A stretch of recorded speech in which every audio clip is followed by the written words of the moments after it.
রাখেননি, দোকানের সামনে রাখেননি, আপনি পৃথিবীতে বেরোন আপনার দোকান ছাড়া।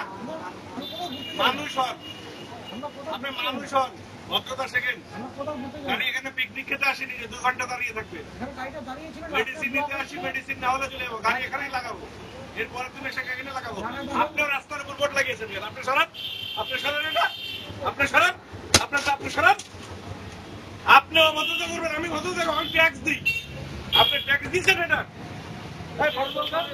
দোকানে লাগাও গাড়িটা, রাস্তার মধ্যে আছে গাড়ি।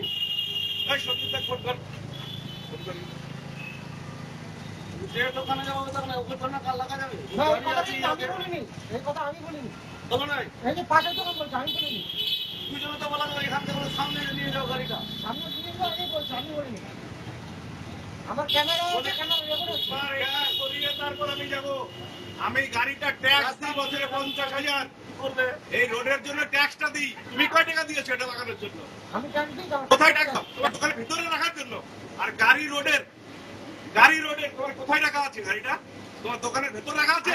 দাদা গাড়িটা আগে রাখেন। শোনো, রংবাজি করবা না, রংবাজি করবা না, আমি এটুকুই বলছি। রংবাজি করবা না, প্রত্যেকটা শোনো, তোমাদের জ্বালাই গ্রামের লোক আসে না, দোকানে যাবা, ওই দোকানে লাগা, তোমাদের জ্বালাই ব্যবসা দোকানের লোক করছো। আরে বন্ধু, ওই দোকানে নিলে তোমার দোকানে জল খায় না কেউ? ব্যবসাটা বোঝো, গাড়িটা তো আগে রাখেন। ওই দোকানে যদি কেউ আসে তোমার দোকানে জল কিনবে না, সবাইকে যদি তোমরা তারাও, তাহলে ব্যবসা কাকে নিয়ে করবা?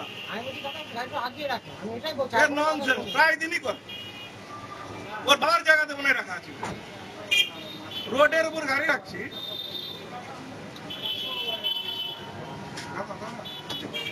না না ঠিক আছে, কি এর আগেও দেখছি আমার ড্রাইভার অবজেকশন করছে, ভদ্রতার মানে পার হয়ে গেছে। আর একটা লোক ওষুধ কিনতে কয় ঘন্টা লাগবে দাদা, এখানে ওষুধের দোকানে কে লেট করবে? আপনিও অবজেকশন করেন, উনিও করে, কেন বুঝবেন না? এই লোকগুলো ওষুধ নিতে আসছে কয় ঘন্টা, 2 মিনিট। আপনারা রোডের উপর দোকানদারি করবেন, তারপরে দোষ নেই। শোনেন, উত্তেজিত ব্যাপার নাই, লোকের কোয়ালিটি বুঝতে হয়। ফরচুনার গাড়ি নিয়ে আসছে, ভিখারি লোক আসেনি। ফরচুনার গাড়ি নিয়ে আসছি, গাড়ির দাম 60 লাখ, ভিখারি লোক আসেনি। ওকে বলতে বলেন 2 মিনিট লাগবে না এগুলো সরাতে, আমার 2 মিনিট, 2 মিনিট। আর আমিও চিনে রাখলাম, বিকালের মধ্যে চলে আসবে। উত্তেজিত হওয়ার ব্যাপার নয়, আপনারা ভদ্রতার লিমিট পার করছেন, এর আগে অবজেকশন করেছেন।